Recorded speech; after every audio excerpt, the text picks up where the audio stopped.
Hi everyone, welcome back to my channel Mithila beauty. और ये है मेरे पति, मिलिए इनसे। ठीक है, कैमरा का थोड़ा सा वो है। और आज मेरा होने जा रहा है हेयर कट। आप सबको पता है अभी लॉकडाउन चल रहा है, टाइम कितना गलत है, ख़राब है।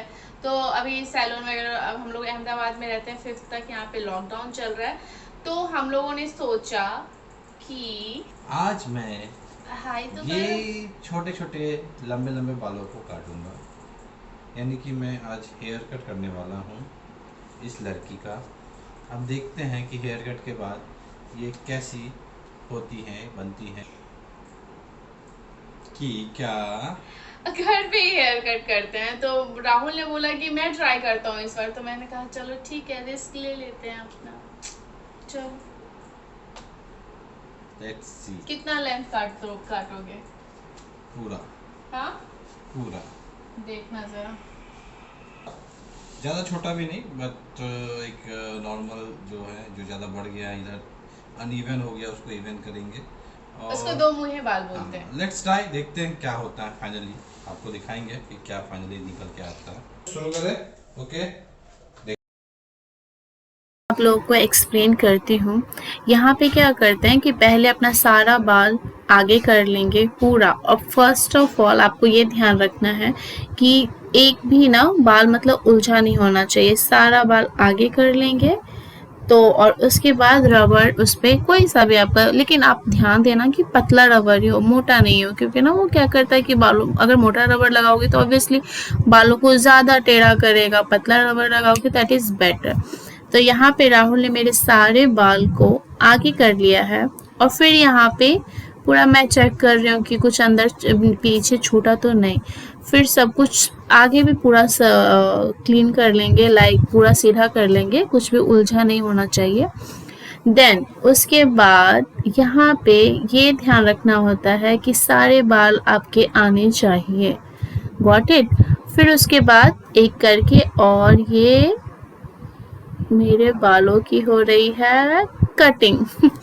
तो यहाँ पे हमने कट किया, आई मीन राहुल ने कट किया। ठीक है, वो कुछ भी काम करते हैं ना तो बिल्कुल प्रोफेशनल लेवल पे चले जाते हैं। उनका ध्यान बिल्कुल ऐसे हो जाता है कि भाई साहब इसको पूरा ही करना है। तो यहाँ पे देखिए मेरा बाल कट चुका है, बिल्कुल स्ट्रेट काटना है। और स्ट्रेट काटने के बाद पहले ये देखते हैं, ये पहले स्ट्रेट कर लेते हैं आगे पीछे से। और ध्यान रखना कि ऐसे ना एक बार में ही कटे, ऐसा नहीं कि कट कच कच कट करके कैंची काटने से कोई फ़ायदा नहीं है, आपको एक बार में ही काटना पड़ेगा। और जब ये आपका स्ट्रेट दिखने लगे ना, तो जैसे अभी राहुल कर रहे जिगजैग इसको बोलते हैं, तो आपको ये एक्चुअली करता क्या, ये कुछ ऐसा नहीं है कि ये कुछ आपको लेयर, ये आपके बालों में वॉल्यूम देता है। बिकॉज क्या होता है, एक जो प्रॉपर स्ट्रेट है ना, वो फिनिशिंग नहीं देके थोड़ा सा बालों में वॉल्यूम देता है। यहाँ मैं राहुल को बोल रही हूँ कि आपने आधा बाल तो छोड़ ही दिया, तो बोल रहे थे कि नहीं नहीं मैं कर रहा हूँ। तो यहाँ पे जिगजैग करने के बाद अभी आप देख सकते हो कि मतलब बाल कैसे खुद ब खुद ना, और मेरे सीरियसली मेरे सारे मतलब जो दो मुँहे बाल होते हैं ना, सब चले गए। अभी ये करने के बाद अपन देखते हैं कि कट कैसा आता है। तो अभी चेक कर रहे हैं राहुल की, देखो कैसा आता है। आप लोगों को बहुत ध्यान देना पड़ेगा कि रबर सही से रखा हुआ है कि नहीं, और उसके बाद कटिंग सही हुआ है कि नहीं, कॉम्ब सही होना चाहिए, और कैंची आपको बिल्कुल मतलब फ्रेश होना चाहिए। और मैं बार बार कैमरा को भी देख रही हूँ कि मतलब आ रहा है सही सही कि नहीं आ रहा है। और आपको सेकंड थिंग आपको देखनी चाहिए कि मतलब कैंची आपका अच्छा होना चाहिए, लाइक एक कट में ही कटे, ऐसा नहीं है कि बस कट ही नहीं रहा है, कट ही नहीं रहा है। अब रबर खोल के देखते हैं कि हमारा कटिंग हुआ है कि नहीं हुआ है। तो ना एक्चुअली मेरे बाल ना बहुत सिल्की हैं, तो ये ना बिल्कुल जैसे ही कटिंग, इसका क्या होता है, मुझे ज़्यादा लेयर नहीं चाहिए थे, तो मैंने इनको छोटा सा ही बोला था। लेकिन देखो आप अगर ध्यान से देखोगे ना, तो देखो ये लेयर मेरा आ रहा है। तो ना ऐसे ही आपका लेयर आना चाहिए। इससे क्या होता है कि आपको पूरा ऐसे, और मुझे वी शेप नहीं चाहिए था, इसलिए मैंने वी शेप नहीं लिया है। तो आप देख सकते हो ये क्लीन लुक आ रहा है। और आज ही हेयर वॉश किया, तो ऑब्वियसली जिस दिन आप हेयर वॉश करते हो उस दिन आपका बाल थोड़ा सा रफ लगता है, नेक्स्ट डे सिल्की होता है। और जिसका सिल्की है तो उसको पता होगा। तो अब इसके बाद टर्न आता है आगे से अब आपका थर्ड स्टेप क्या है, आगे से आपको मैच करना होता है कि आपका प्रॉपर कट है कि नहीं। लेकिन मेरा मतलब अनइवन नहीं था, मेरा ऐसे प्लेन था। स्टिल राहुल को कुछ लगा तो वो कट कर रहे हैं, क्योंकि मुझे प्लेन चाहिए था आगे से, क्योंकि फिर ना पीछे से वो पूंछ जैसे निकल जाता है, तो आपको ये आगे ध्यान रखना पड़ेगा।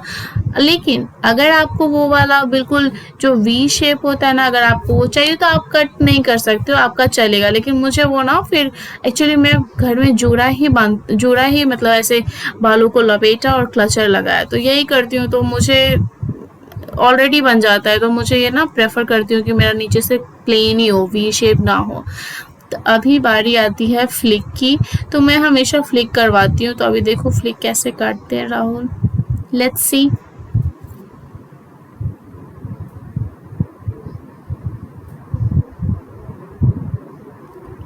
आगे से ये वी शेप लेके फिर उसके बाद इसको ऐसे ट्विस्ट करेंगे, लाइक हाँ जैसे राहुल कर रहे हैं वैसे ट्विस्ट करके फिर उसको ऐसे एक्चुअली कैमरा से इनको मैं कह रही थी कैमरा के सामने करो, कैसे पता चलेगा। देख लेना आप लोग सब तो लोग। सी है क्या काट दो? हाँ, बाद में मेरे को पसंद आएगा। मतलब ऐसे इन्होंने छोड़ा ना, मैं डर गई यार कहीं मेरे आईज में तो नहीं चला गया कटा हुआ बाल। तो मेरा कटिंग ये होता है फुल। फिर एक्चुअली मुझे ना ज़्यादा कट नहीं करवाना था अपने बालों को, मुझे शॉर्ट ही रखना था। यहाँ मैं राहुल से पूछ रही हूँ कि मेरे लेयर आए कि नहीं। मेन होता है ना आपका जो हाथ जो ये बोल रहे हैं यहाँ लेयर है, यहाँ लेयर है, तो ये मेन लेयर होना चाहिए, वो मेरा प्रॉपर आ गया। तो I am very happy for this cutting. Thank you so much guys.